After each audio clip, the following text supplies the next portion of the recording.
for coming down tonight. We are live from Books and Books in Coral Gables, Florida, so a note to our internet audience watching at home. If at any time during the presentation you'd like to purchase a copy of tonight's book, you can just call the number on your screen. We'll take care of that for you. We will get it signed, and we will ship it to wherever you are in the United States free of charge. Also a note for you Books and Books fans out there, we have a new location in the Carnival Tower of the Adrienne Arsht Center for the Performing Arts downtown. We have a beautiful new restaurant and bookstore there, so please visit Books and Books at the Arsht. This evening, Books and Books, in collaboration with Miami Finance Forum, is very happy to welcome Mr. Alex Malley and his new book, The Naked CEO, The Truth You Need to Build a Big Life. And here to introduce Mr. Malley, we have a special guest. He is the chairman of Miami Finance Forum. He's the president and CEO of Professional Bank, and he is a longtime friend of Books and Books. Please welcome to the microphone, Mr. Raul Valdez-Fauli.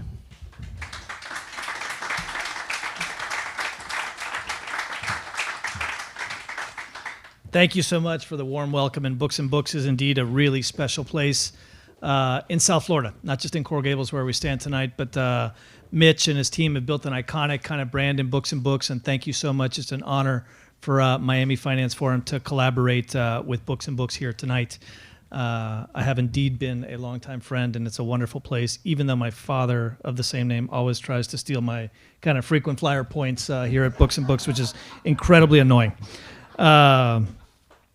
Before I introduce Alex Malley, who's a really interesting guy, I enjoyed catching up with him outside for a few minutes. Miami Finance Forum is a great group made up of finance professionals here in South Florida. I'm a banker, but there aren't that many bankers involved with the space. It's a lot of private equity, VC, family office, and kind of supporting staff around the finance industry. It's a wonderful group, kind of on the cutting edge of what I think is a burgeoning financial sector here in South Florida. I encourage you all to get involved. It's helped my business tremendously. I've learned a ton by being involved with the group and met some really interesting people.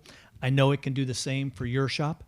So I encourage you all to come. There's a networking thing, but we do a lot of educational breakfast, panels, that kind of thing, and I encourage you all to get in group. To get involved. It's a wonderful group. Alex Malley is our author tonight, and I'm honored to be up here introducing him. He and I have something special in common that I'll share a little bit later. The name of his book is The Naked CEO, and I asked if I could do tonight's introduction naked, and my wife and Alex both encouraged me strongly not to do that. It would not be good for book sales. Alex Malley is the chief executive of CPA Australia. He's responsible for 19 offices globally and more than 150,000 CPA Australia members in 120 countries. He's one of only 2 Australians to have been included on The Accountant, a publication that lists the world's top 50 most influential people in the accounting profession. At the National Press Club, impressive, he has addressed issues impacting Australia's economic competitiveness and future. He's a proud Australian. Tackling leadership matters is something he has always taken very seriously. As host of the television series The Bottom Line, screened nationally on the 9 network in Australia, Alex brings these issues into sharp focus through interviews with fellow leaders from business, politics, and the community. The interview he conducted with the first man on the moon, Neil Armstrong, sounds very cool, was the most substantive interview ever filmed with him.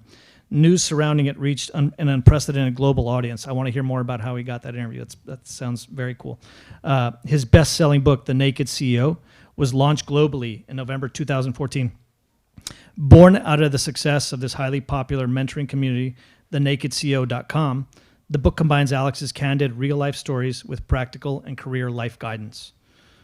Recently, Alex was invited to become a LinkedIn influencer, an exclusive group of global leaders, which includes Richard Branson, Bill Gates, and Barack Obama. Awesome company.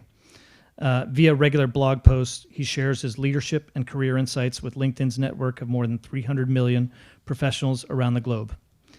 In addition to writing a regular blog for the Huffington Post, Alex is a business and leadership commentator on 2GB and Sky News Business. Alex serves on a number of councils and boards. I'm not going to bore you all with them here, but it's an impressive roster, and government sector committees as well, including the Prince of Wales Accounting for Sustainability Project and the International Integrated Reporting Council, which is domiciled in London. Here's what we have in common. He's gone from being suspended schoolboy to a CEO. Alex always does what he believes in. Without any further ado, Alex, please join.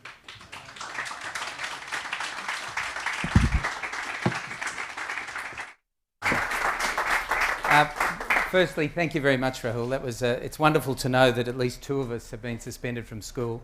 And I should also welcome the internet audience and to say to Mitchell Kaplan, thank you very much for the invite. We met in Australia last year and I was really impressed with what he had to say and the way in which he brings books and people together. And so it's fantastic to be here tonight. The only disappointment is that when I landed here, and I've never been to Miami before, I could not find Don Johnson. And, that was a big thing back in the early 80s.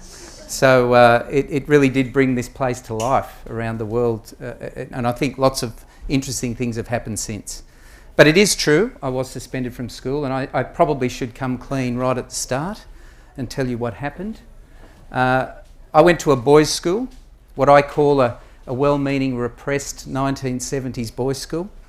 And of course, girls were just a vision of the distance. We could never quite talk to them. Such was the discipline of the school. And one particular day, one of my friends said, I've actually got a girlfriend. Now this was so compelling, this news, that we felt the need to get in a car, one of my friend's cars, and leave the school to find out whether in fact this was true. It was true, we confirmed it, we came straight back. And by the afternoon we were suspended. So on the inside cover of my book is the original suspension letter from 1978 in typecast letter. And on the other side is the same headmaster last year commenting on my television show saying you looked very good on television but you still suffer with grammar issues.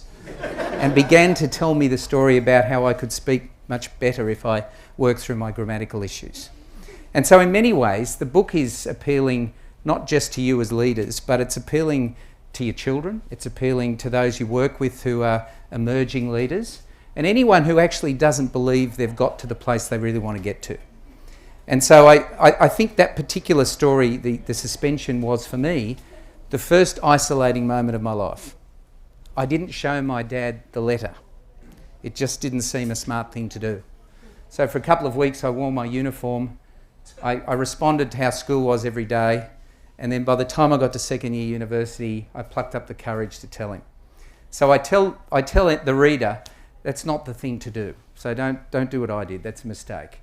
But it is about the journey of someone's life, and it's about the journey of all people who celebrate mistakes and, more importantly, learn from them. And so when I got suspended, I wrote a note while I was waiting for the school bus. And I said, one day I'm going to be a great teacher. Very simple objective. And about 20 years later, I won a National Teaching Award by the federal government. And it was at that point I thought, I've achieved this goal. It's taken me 20 years. Now I can try and do something else. And ironically, having had several CEO roles, the Naked CEO book is really a teaching book yet again. But this time the lecture theatre is much tighter. And the opportunity to be able to send the message and to meet great people and for them to understand what we're trying to achieve with the book. So through that journey, I was fortunate enough to, and if anyone's been touched in their life by depression or any of their family or friends, you know that's got some enormous difficulties and some uplifting moments. And one of my earliest memories at about 12 years old in visiting my mum, and I talk about this in the book because it is about revealing yourself, otherwise people won't reveal themselves to you. And I remember being to come and visit her, and she was asleep, and the doctor came in to check her and the nurse came in to check her, and no one talked to me. I was just sitting there. And then the cleaner came in. The cleaner started mopping and he came up and he said, you must be Alex. I've heard about you and I've heard about your brother and sisters and your mother's lovely. And it was this sort of lesson of humanity that I kept learning, of course too young to appreciate it all the time, that taught me so many of the things that I think we need to share with young people, and we need to drive them into a much better place and a much more objective direction. So with all of that behind me, I set off on the world thinking I'm going to take over and become the world's greatest teacher. Of course, there were a few disappointments along the way, and I'm still on the journey. But one of the earliest lessons I had was when I applied for a job, and I tell this story in graphic detail for the reader because we've all been through something like this. I was about 24 or 25, and I went for a job that had 500 candidates. The job was 1,000,000 miles from my skill set, so I thought, perfect, this is just for me. And the incredible thing was that it came down to two people, myself and a lady. This is in the early 80s, Don Johnson time. And the consultant said to me, they want a male. Now, I'm delighted with 5 daughters now that they don't say those things anymore or attempt to say those things anymore. But all I had to do was a test, which was likely to be a psychometric test of what we talk today. So I went into a room, there was a lady with a stopwatch, and clicked it on, and off I went. And my hands started to shake. My whole body started to shake. And I could not do this test. So I got up, shaking. I gave the lady the test with the pen and said, I'm sorry, I can't do this. And I walked out, and I'm sure many of you haven't yet had the wonderful experience of coming to Australia, so feel free. I walked to the train station on a Friday afternoon, completely convinced my life was over, completely convinced that no one would ever talk to me again. And to my great fortune, as I went towards the station on a Friday afternoon, I nearly got knocked over by all these people who only cared about themselves and their own lives. What a revelation for me at 25. And as I was walking towards the train station and the train, it dawned on me that no one's interested enough in your life to worry about your failures or your lack of success or whatever else. So you've got to set your own journey, you've got to set your own path. So we got on the train. I stood under various armpits in non-air conditioned carriages of its time and got home and promised myself I would never fail again, where failure was not trying something I wanted to try. And so I'm very happy to say the last time I failed was when I was 25. I can't say that everything I've tried has been successful, but the comfort you get from that attempt to do something is so powerful that I want to share that, particularly with young readers and those who are mentoring young readers and young people. And so from that particular perspective, I learnt that 2 words have to be deleted from your life, whatever your age: fear and embarrassment.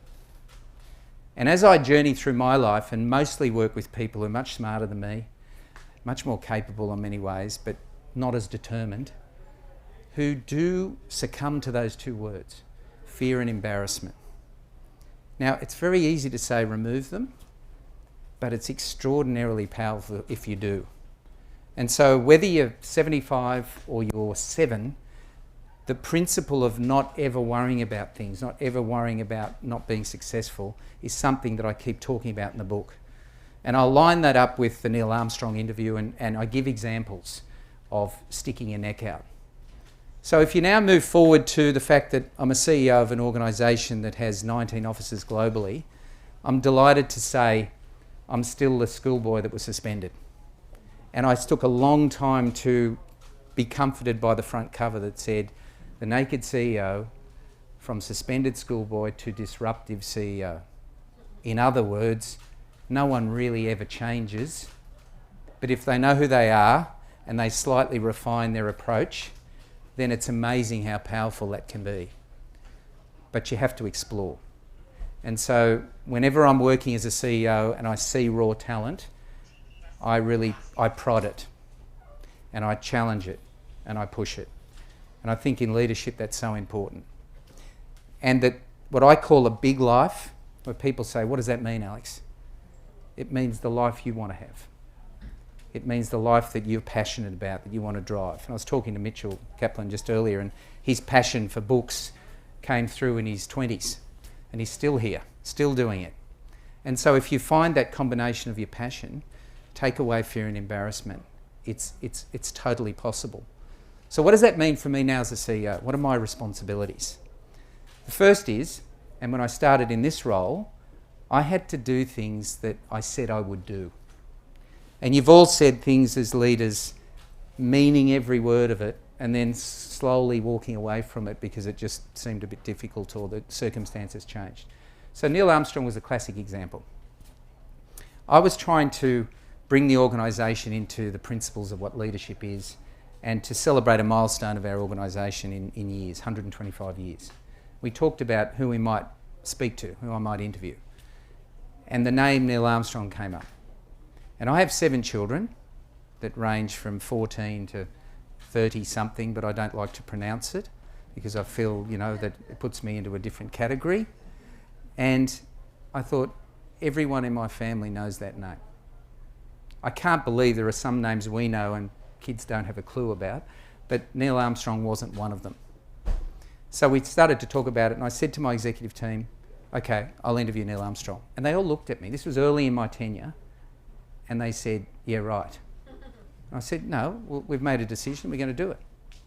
He said, Alex, he doesn't do interviews. I said, well, they haven't asked him properly. And I knew, as I said it, the old don't fear or be embarrassed kicked in and said, if you want to prove to these people you mean it, as a leader, then you have to stick your neck out. And if I don't get there, which I didn't even buy into at the time, but I thought even if I don't, they will be so impressed by the effort we make to get there that they'll believe me. And so, work through a few months, I fly into Beaver Creek, Dayton, Ohio. Not a busy place. And I came in on a very, very small plane. And the first words I uttered to the great man was, Neil, I think I've taken the equivalent risk in space. I've just come off this really small plane. And we sat together for 3 hours over lunch. Most compelling person I think I've ever met. And the compelling aspect was his humility. It was just extraordinary, particularly compared to me. And I sat there just entranced. And we talked about his whole life, including his beautiful little girl who died of a brain tumour quite young. We got to the end and I said, Neil, I'd really like to interview you. And he said, Alex, I don't do interviews. I said, I know, I've heard that. But, there's a generation of people who don't remember what it was like to live in a world that was 90% vision, 10% risk management. And now it's 90% risk management, 10% vision. You have to do this. I'm a teacher. I'm not a media person. I think that helped too. And he said, okay. So as I was about to leave to pinch myself all the way home from LA or from Beaver Creek to Sydney, he said, I'll take you to the airport. Okay. So I got in the car and I'm driving, and of course you guys are left-hand drive, which is of course to Australians a little strange because we sit on this side. And I literally was pinching my right cheek, reminding myself of the little boy who used to sit and dream when his mum wasn't well. And I have to share something with you. It won't come up on camera very well. But when my mum was unwell and there was a bit of noise in the house trying to deal with the issues, I had these 2 figurines. And I used to football commentate. And so I would commentate for hours in my room until I thought it was calmed down and I could go back out. And I've always kept these 2. And I had them in my pocket. And I was pinching myself and touching my little figurines, thinking, you've been my friend since the start. And so we got to the airport, he hugged me, and I thought if I never make it home, Neil Armstrong hugged me. That's pretty cool. And I went back to work and I told them it's going to happen. And of course in leadership, that's a great moment, but you have to keep proving yourself. And so the book is about really saying, I want to write to my 17-year-old self. And there is a photo in the inside cover, and I warn you perhaps to brace yourself before you look at my afro hairdo and my Mod Squad look of the time. It was very cool at the time. I just want to put that in order. But the book then unravels as a person, but talks about the many things that we all make as mistakes. And then littering it with some examples of the fact that I don't tell you to dream just because I think it's a cool thing to do. I tell you to dream because I do it. And here's one, Neil Armstrong. And from that came a television show in Australia, free to air, where an accountant, a CPA no less, interviews people from all around the world. And I wish I had a camera to share with you the moment when I went into Australia's most well-known free-to-air channel to convince them that we should have a television show, and they thought they were meeting an accountant. So it was a big argument, big case.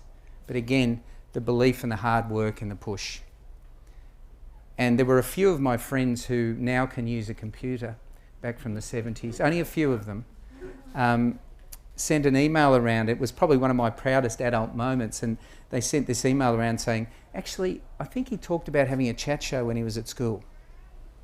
And it's this thing about what goes on in the back of your mind throughout your life that you park because life's too busy.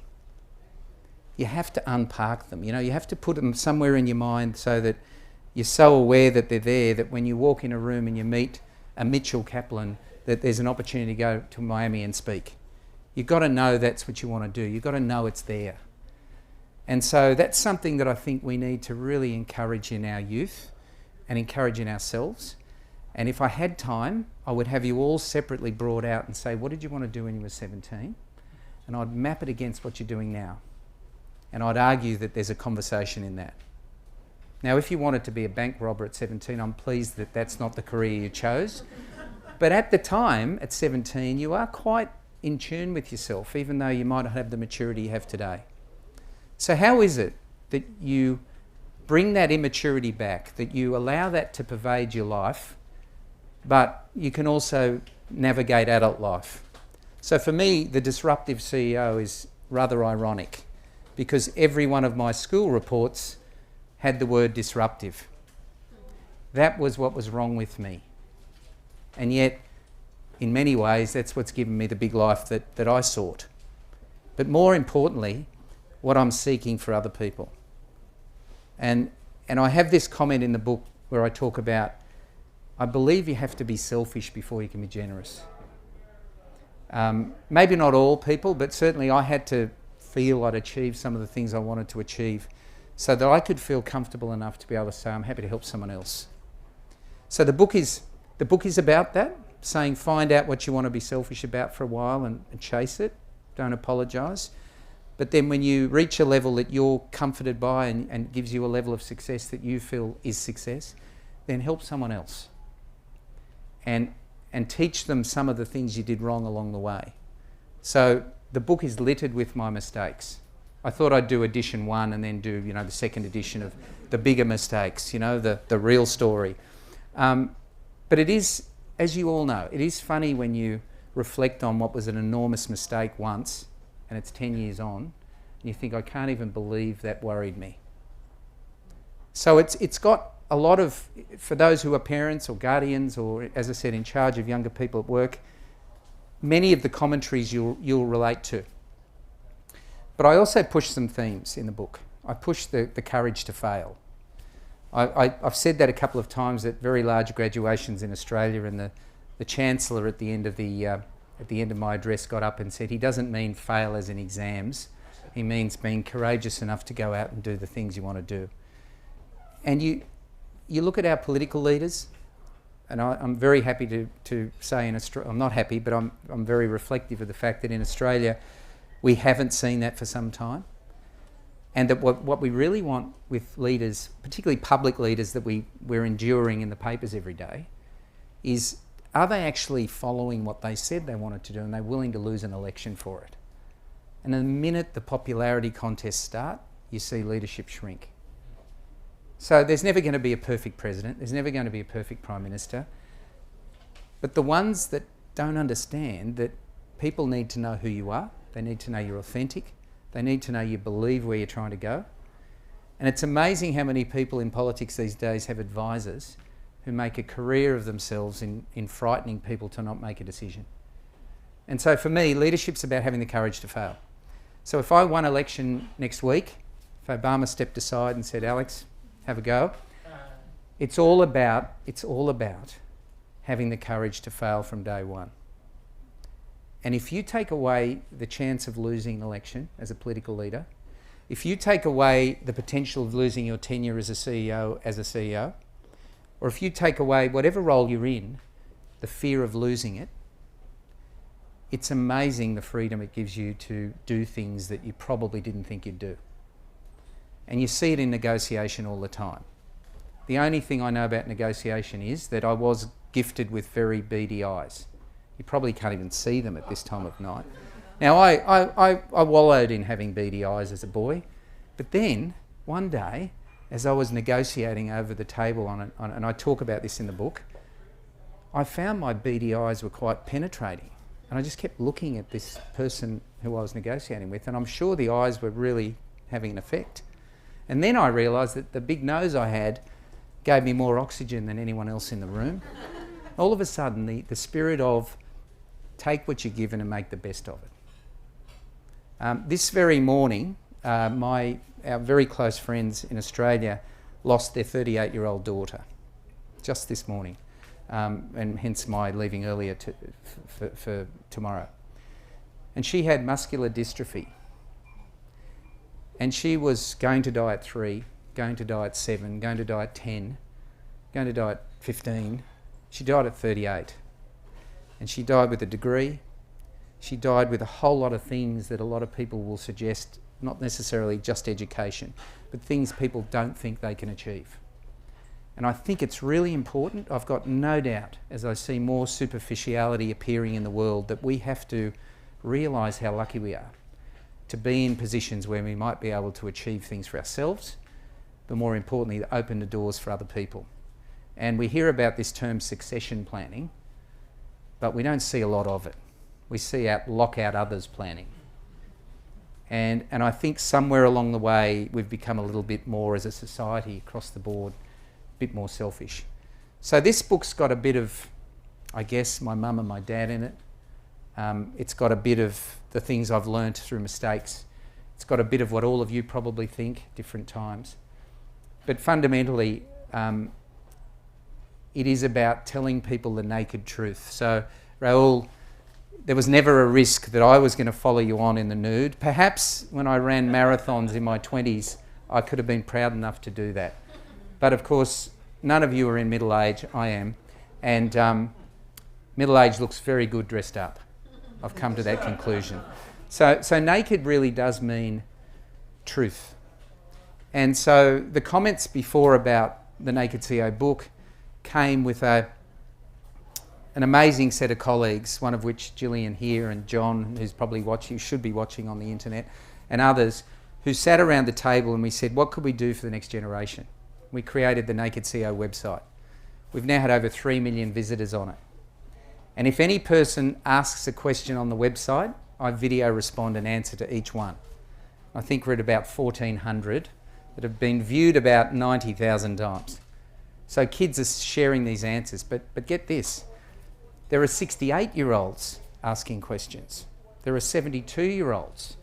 So the Naked CEO site, which was originally about 18s to 24s, has expanded its age range because none of us, all of us are eligible for talking about something or thinking about the next idea. So that's what brought the book.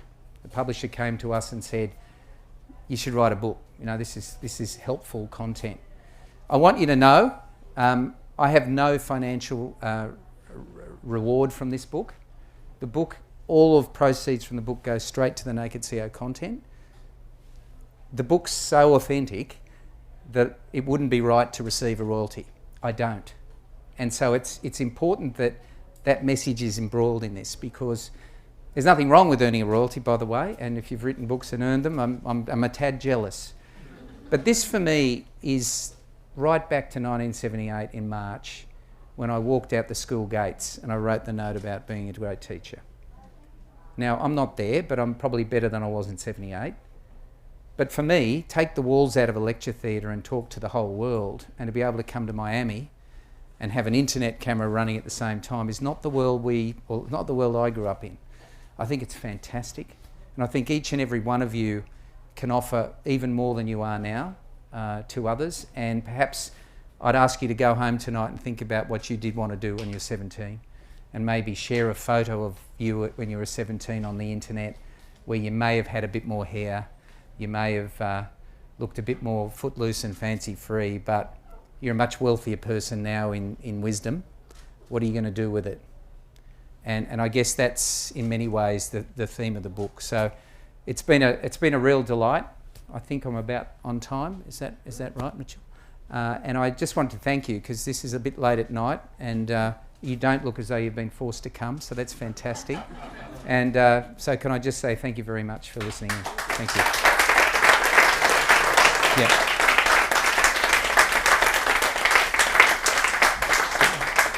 We have plenty of time for Great. plenty of time for question and comments for Mr. Malley. Thank you. No, the first hand is always tough. That's it. It's like an auction. Once you get a buyer, you're in. There we go. I really like what you said about if you can get rid of fear Mm. and embarrassment, then you're set. Yeah. What do you? Are there any specific books that you think help you with that? Well, you expect me to say The Naked CEO. Well, well, that's one. But Yeah. Well, look, there is an irony here, and I always tell the truth. For avid book readers in the room, you're gonna be surprised. But I don't know whether it was the way my mind works, but I've always struggled reading a full book. Right? It's amazing. But I love going to bookshops. I love looking at the books, smelling them, and then I look at a bit of them, and then I can't finish it. But the reason I say that is because for me, although having been a university professor and not having read a lot of books is also probably, there's another book in that. But I've learnt to rely on my instinct, my feelings. Now, I learnt that a lot when my mum was unwell. So from a young boy, I could walk home and see she wasn't well, so I would know what to say and I would know what to do. And as I've navigated through life making mistakes I've learnt to rely on my instinct. And everything about that said, look around you, Alex. There's all these people who are so talented, but they just won't confront those two words. So I haven't had a source of reading that's told me that, but I've seen the impact on humanity when that becomes so strong. So when I saw my mum's life shrinking, I made a pact, that I would have a big life and I would take her with me on that. Now, I lost her in 97, but she gets mentioned most countries, most days somewhere. And so I say to you that if you recognise that issue and you haven't read anything, then rely on your feelings. Pick something that you've always wanted to do and take a step towards it. I'm not saying leave your job tomorrow and become a jazz singer, which you probably could do very well. But it's about just taking that first step towards something you want to do. And life's a habit. It's a series of habitual moments. And so for me, the only way to get me going, because at one level I'm really hardworking, another level I was really lazy, I tell people I'm going to do something. And then I know they're going to ask me. And so I just take a step forward.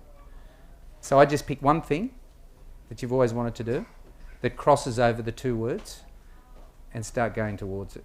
And when you fall over, and if you fall over and you get back up and you're still alive, you go again. And the one thing I wish on all my kids is one word, really: persist.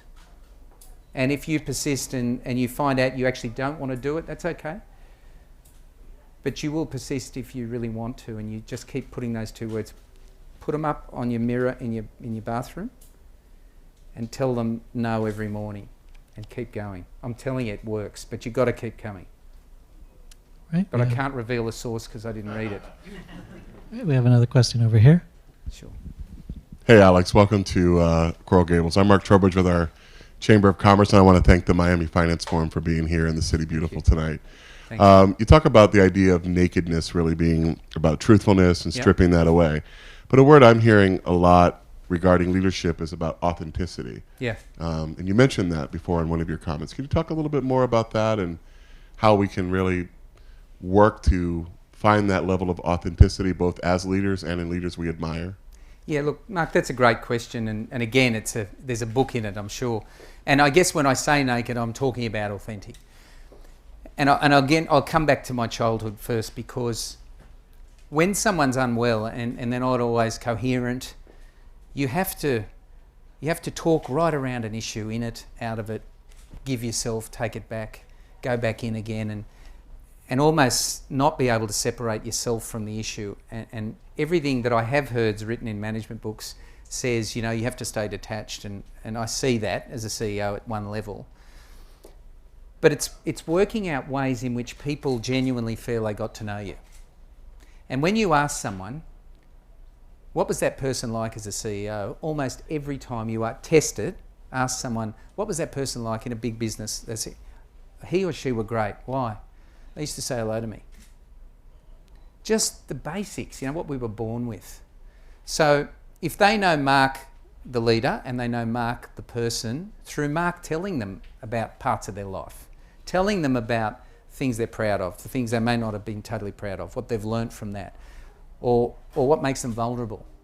What I learnt was, if you share a moment of vulnerability, you know someone forever. And my wife jokes with me all the time. She says, I say, that guy walks up to me at a shopping mall, he greets me like an old friend. I haven't seen him for 10 years.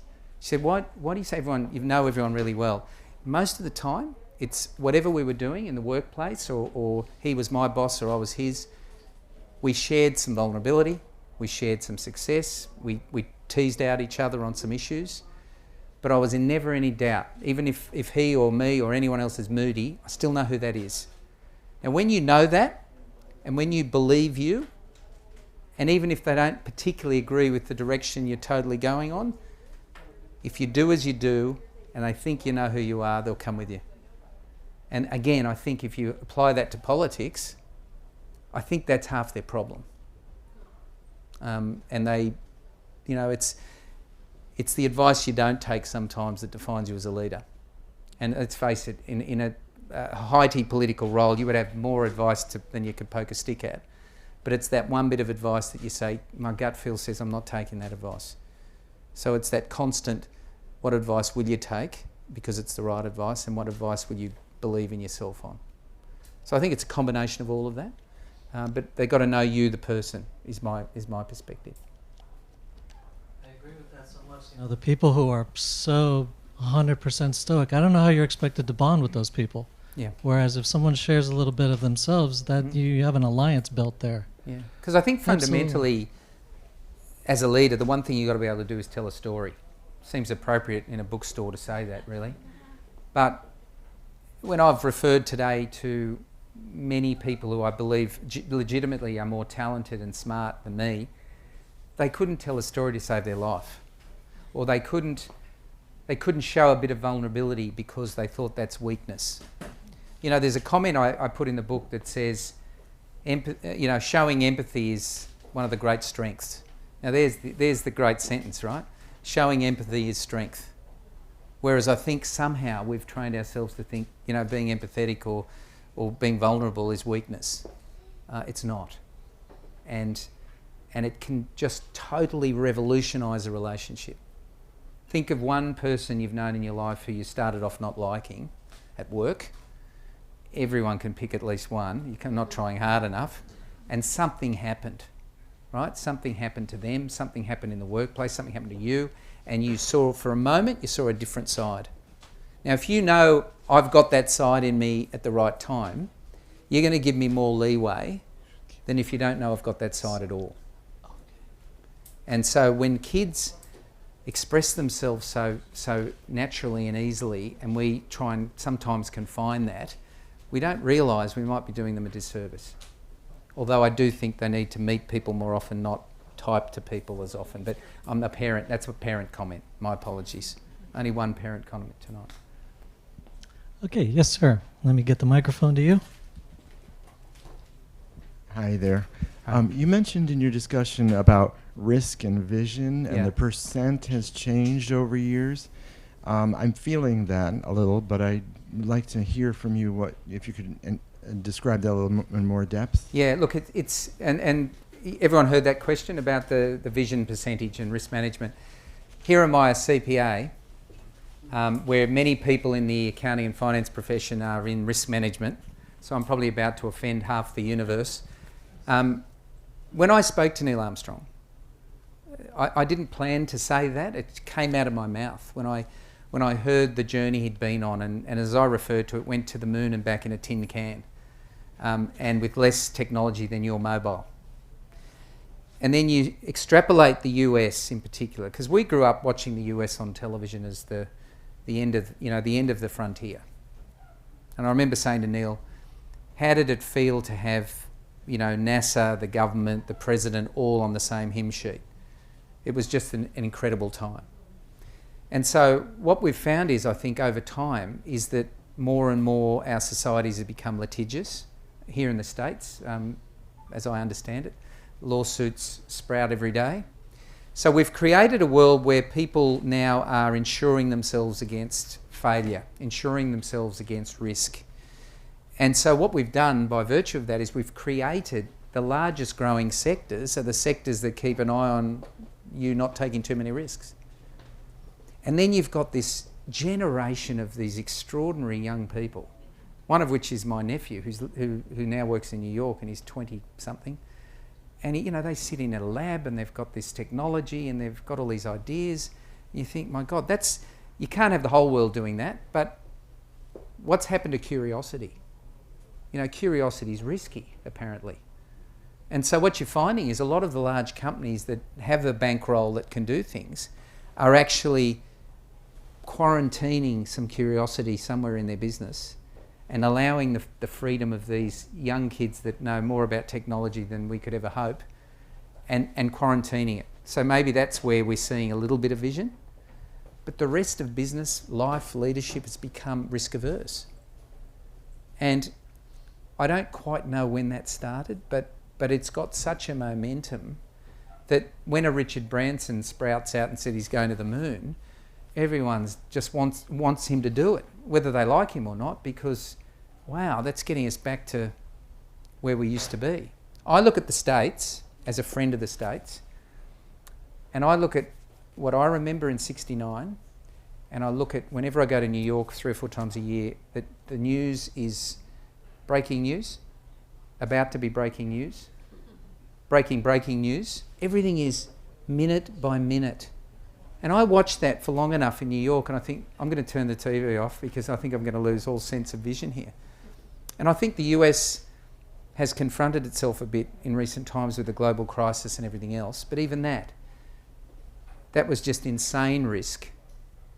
And then it was all documented by a whole series of contracts that were that thick and said, well, read that because that'll secure you.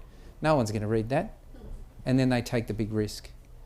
So I just think it's just been naturally progressing, and I'm hopeful that these little quarantined parts of large businesses are going to start to sprout and people are going to start to take a fair risk again and not be sued because they legitimately tried something and it didn't work. I know these are easy words, but they're so important to the US and to all of our economies.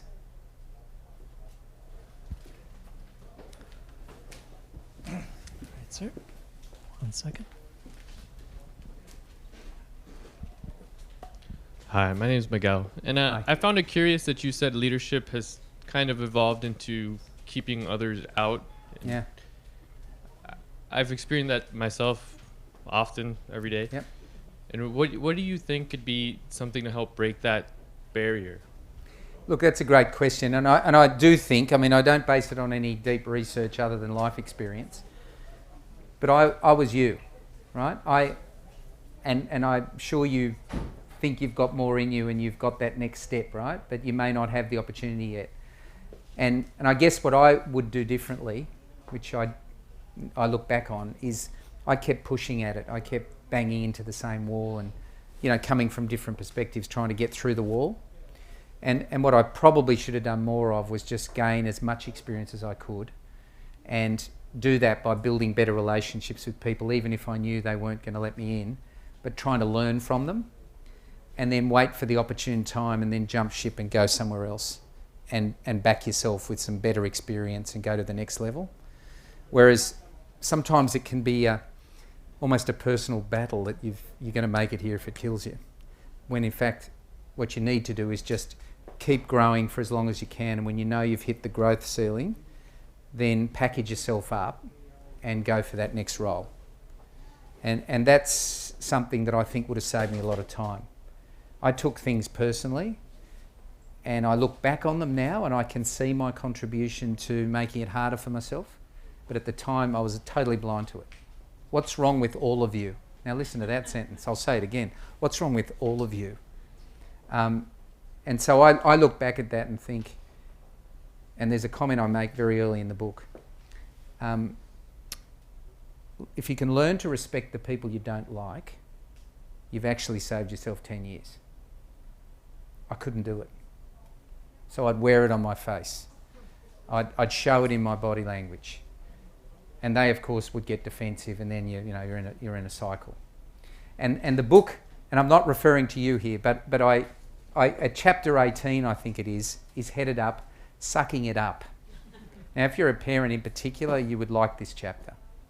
And it's about all of this thing about saying, when I finished school, I just couldn't cope with working in a workplace that was 9 to 5. I was told what to do. I could only have half an hour for lunch. I just struggled with the whole, it took me a decade to get over that change. But I didn't suck it up early enough. So I think all through your life, you've got to suck it up. But there's different portions. So sometimes I've got to suck it up when I'm in the boardroom, right? And I'm talking to the board. Fortunately, they're a great board and I don't have to do too much sucking it up, but I've got to be willing to. So I think reflect on not their behaviour but yours. What is it that I could do differently to test whether, if I approach this issue in a different way, whether they would see a difference. So I know as a CEO, if someone comes in me and tells me all the problems, I just basically don't like them because they're giving me grief, but they're not giving me a solution. Now, of course, I don't have the advantage of liking or disliking people. In my role, that's not relevant. But I'm far more receptive when someone comes in and says, Alex, look, the world's ending, but if we do this or this, we might actually be able to resolve the problem. So I think the other thing is the approach of how do you approach these folk? How do you raise the issue that's a problem, and how do you give them one or two solutions that might be worth conversation? So, but self-reflection is really important here because, you're young, you're keen, you're ready to go, it'll happen, but sometimes you've got to be patient and you've got to be reflective. Sometimes you've got to move, but experiment now. Do it in different ways and see what responses you get. Then you'll learn what ways work for people, and you've got to tailor that sometimes depending on the ego you're dealing with. Yeah. See, I've got a laugh out of that. All right, who has the next question?